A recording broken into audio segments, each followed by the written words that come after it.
Hello, mic ഓഫായിട്ട് അതാണ് ഇപ്പം ഞാനിത് എഡിറ്റിങ് കഴിഞ്ഞിട്ട് കുറച്ച് പറയാനുള്ളത്. അപ്പം ഇന്ന് ഞാൻ ദോശയാണ് ഉണ്ടാക്കണം. അപ്പം അതിനുള്ള ചമ്മന്തി എങ്ങനെ ഉണ്ടാക്കുക എന്നുള്ളത് പറയാണ്. അതിനിതാ 2 മുളക് എടുക്കണം. പിന്നെ ഇതാ ഉഴുന്ന് നന്നായി കഴുകണം കേട്ടോ. കാരണം ഇപ്പോൾ പച്ചക്കറിയിൽ മാത്രമല്ല ധാന്യങ്ങളിലൊക്കെ വിഷം അടിച്ചിട്ടാന്നാണ് പറയണത്. അപ്പോൾ ഉഴുന്നൊക്കെ നന്നായി കഴുകുക. എന്നിട്ട് ഇതാ കുറച്ച് വെളിച്ചെണ്ണ എന്ന് പറയുമ്പോൾ ഇത് നല്ല ആട്ടണോടത്തിൽ നിന്ന് വാങ്ങണ വെളിച്ചെണ്ണ കേട്ടോ. ഞങ്ങളുടെ വീടിൻ്റെ അടുത്ത് തന്നെ ആട്ടണ സ്ഥലമുണ്ട്. അവിടെ നിന്നാണ് ഞങ്ങൾ വെളിച്ചെണ്ണ വാങ്ങിക്കുക. ഞങ്ങൾ വേറെ എണ്ണകളൊന്നും ഉപയോഗിക്കാറില്ല. ഈ വെളിച്ചെണ്ണ മാത്രം തന്നെയാണ് ഉപയോഗിക്കാറുള്ളൂ. മോൻ ചെറുപ്പിക്കാണ് വന്നിട്ട്.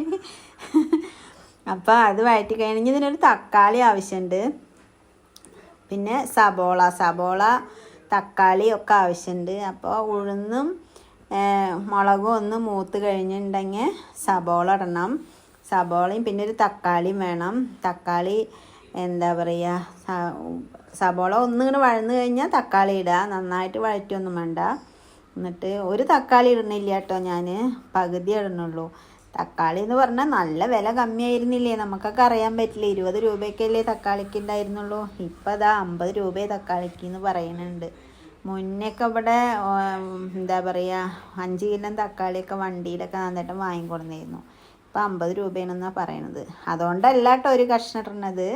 ഇതിലേക്ക് അത് മതി, കുറച്ച് ചമ്മന്തിയല്ലേ ഉണ്ടാക്കുള്ളൂ. അപ്പം അത് മതി. അപ്പം അത് നന്നായിട്ട് വഴറ്റുക. 2 മുളക് എടുത്തിട്ട് പിന്നെ ഒരു ലേശം നാളികേരം ചേർക്കുന്നുണ്ട് കേട്ടോ. ആണല്ലേട്ടാ, ഇത് ആദ്യം ഒന്ന് അരച്ചെടുക്കുക. കുറച്ച് നാളികേരം, 2 സ്പൂണ് നാളികേരം ഉള്ളൂ, ഒരുപാട് നാളികേരം ഒന്നുമില്ല. ഇത് ആദ്യം അരച്ചെടുക്കട്ടെ. കാരണം ഇത് അതിൻ്റെ ഒപ്പിട്ട് അരച്ചിട്ടുണ്ടെങ്കിൽ അത് ശരിക്കും അറിയില്ല. നാളികേരം മുളകൊക്കെ നല്ല അറിയണ്ടേ, നല്ല രസം ഉണ്ടാവുള്ളൂ. കാര്യം എന്താന്ന് വെച്ചാ എന്താ പറയാ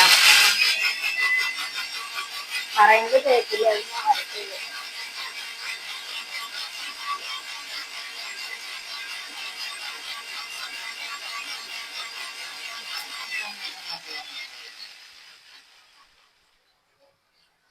നന്നായി അറിഞ്ഞിട്ടുണ്ട് കേട്ടോ.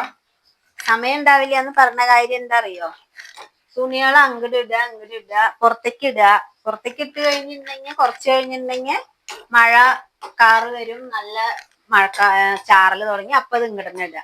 പിന്നെ നല്ല വെയില് വരും. വെയില് വന്നാൽ പിന്നെ നമുക്ക് തുണികൾ ഇടാണ്ട് ഒരു സമാധാനം ഉണ്ടാവില്ല. അപ്പൊ വീണ്ടും തുണികളൊക്കെ കൊണ്ടുപോയി. ഇതന്നെ എനിക്ക് പണി. എനിക്ക് മാത്രല്ല, പൊതുവെ എല്ലാവർക്കും തന്നെയാവും പരിപാടി തന്നെ. അതുകൊണ്ട് വേഗം ഉച്ചക്ക് എത്ര വേഗം ആവും അറിയാം, വേഗം ഉച്ചയാവും.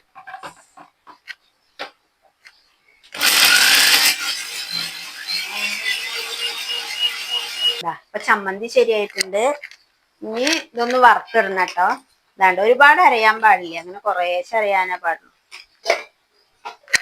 ഈ ചീഞ്ചട്ടി ഒന്ന് കഴുകിയിട്ട് വരട്ടെ. ഇതില് ഉള്ളി വഴറ്റിയിട്ട് ലേശം കരിഞ്ഞ ഭാഗമുണ്ട്. അപ്പൊ ചമ്മന്തി കടുക് വറുക്കാണ് കേട്ടോ. കടുകും മുളകും കൂടി ആ വെളിച്ചെണ്ണ ഒഴിക്കാണ്.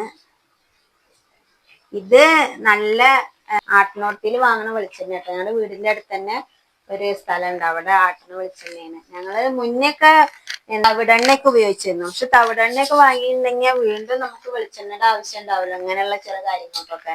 അപ്പൊ പിന്നെ വെളിച്ചെണ്ണ മാറ്റില്ല, തവിടെണ്ണ മാറ്റി ഫുള്ളും വെളിച്ചെണ്ണയ്ക്ക്.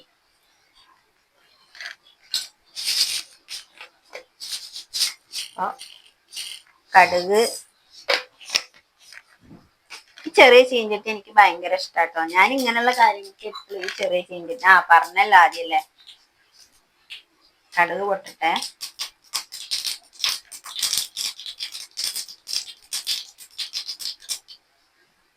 മുളക് ഇട്ടു, കറിവേപ്പില ഇട്ടു. ഇതാ ചമ്മന്തിയിലേക്ക് കൊടുക്ക. ഇനി രാവിലെ ലേശം പെനങ്ങിയിരിക്കുന്നുണ്ട്, അപ്പൊ അതിൽ തുള്ളി വെള്ളം ഒഴിച്ചതാ. അതൊന്ന് ചൂടാക്കിയിട്ട് ഇതിൽ ഒഴിച്ചാ ചമ്മന്തി ചൂടായി. ചൂട് ദോശയും ഈ ചമ്മന്തി അടിപൊളിയാട്ടോ. നല്ല രസമുള്ള ചമ്മന്തിയാണേ. ഒന്ന് ഉണ്ടാക്കി നോക്കി. കറി ഉണ്ടാവും എല്ലാവർക്കും, അത് ഞാനൊന്ന് പറഞ്ഞോന്ന് മാത്രം. ഒരുപാട് വെള്ളായ രസം ഉണ്ടാവില്ല, അപ്പൊ ആവശ്യത്തിനുള്ളത് ഒഴിച്ചാൽ മതിയേ. ദോശക്കല്ല് വെക്കട്ടെ കേട്ടോ ദോശ ഉണ്ടാക്കാൻ. ദോശക്കല്ല് ചൂടായിട്ടുണ്ട് കേട്ടോ. അപ്പൊ ദോശ ഉണ്ടാക്കട്ടെ. ഇന്നിപ്പോ നല്ല നേരം വഴിയ ദിവസം കേട്ടോ. കുറച്ച് നീക്കാൻ നേരം വൈകിന്ന്.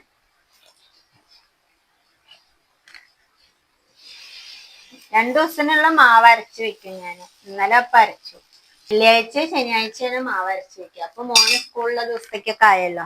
2 ദിവസത്തിനാണ് അരച്ച് വെക്കുള്ളൂ. ഒരുപാട് ദിവസമൊന്നും അരച്ച് വെക്കാറില്ല. പിന്നെ അത് ചിലപ്പോ നമ്മള് മാവ് 3-4 ദിവസത്തിനൊക്കെ അരച്ച് വെച്ചിട്ടുണ്ടെങ്കിൽ അത് പിന്നെ ഇഡ്ഡലി രസമില്ലാണ്ടാവും. പൊന്തും ഇല്ല ഇഡ്ഡലി. ദോശയാണെങ്കിലും അങ്ങനെ തന്നെയാണ്. എനിക്ക് അങ്ങനെയാണ്. ഇനിയിപ്പോ എല്ലാവർക്കും അങ്ങനെയാണോന്ന് എനിക്കറിയില്ല കേട്ടോ. ഇവിടെ മോന് ശനിയാഴ്ചയും ലീവില്ല. അവന് ശനിയാഴ്ചയൊക്കെ സ്കൂളുണ്ട്. അവൻ 10 വരെ പഠിച്ച സ്കൂളിലെ എല്ലാ ശനിയാഴ്ചയും ലീവായിരുന്നു. സാമ്പാറാണ് കേട്ടോ, ഇന്നലത്തെ സാമ്പാർ. അപ്പൊ അതൊന്ന് ചൂടാക്കാൻ വേണ്ടി വെച്ചിരിക്കാണ്. സാമ്പാറും ചമ്മന്തി ദോശയാണ് ഇന്ന് ഞങ്ങള് രാവിലത്തെ. ഒരു ദോശ ഉണ്ടാക്കിയിട്ട് നിങ്ങളതിനെ കാണിക്കാൻ വേണ്ടിട്ട് ചമ്മന്തി കൂട്ടിയിട്ട് എങ്ങനെ ഉണ്ടെന്ന് അറിയാൻ വേണ്ടിട്ടാണ് വേഗം ഒരു ദോശ ഉണ്ടാക്കുന്നത്. മോനൊക്കെ ദോശ നല്ല മൊരിയണം കേട്ടോ. എനിക്ക് പിന്നെ അങ്ങനെയുള്ള കുഴപ്പമൊന്നുമില്ല. മൊരിയണം അങ്ങനെയുള്ള ഒന്നുമില്ല. അവന് മീൻ വറുത്തതാണെങ്കിലും വേണ്ടില്ല, നല്ല മൊരിഞ്ഞിട്ട് പിന്നെ നുള്ളി എടുക്കാൻ പറ്റില്ല. അങ്ങനെയാവുമ്പോ മീൻ വറുത്തത് കഴിക്കാം. ദോശ ആയിട്ടുണ്ട്.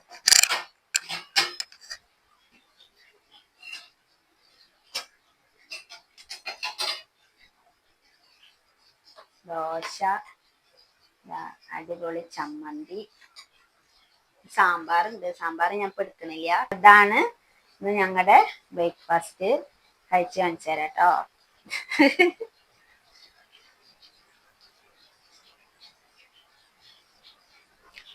നല്ല രസമുണ്ട് കേട്ടോ. ഇങ്ങനെ ചമ്മന്തി ഉണ്ടാക്കി നോക്കി നോക്കൂ. നന്നായി അറിയാൻ പാടില്ല കേട്ടോ, അറിഞ്ഞ രസം ഉണ്ടാവില്ല. അപ്പൊ ഞങ്ങളുടെ വേറെ വിശേഷങ്ങളായിട്ട് വീണ്ടും വരാം കേട്ടോ. ശരി അപ്പൊ.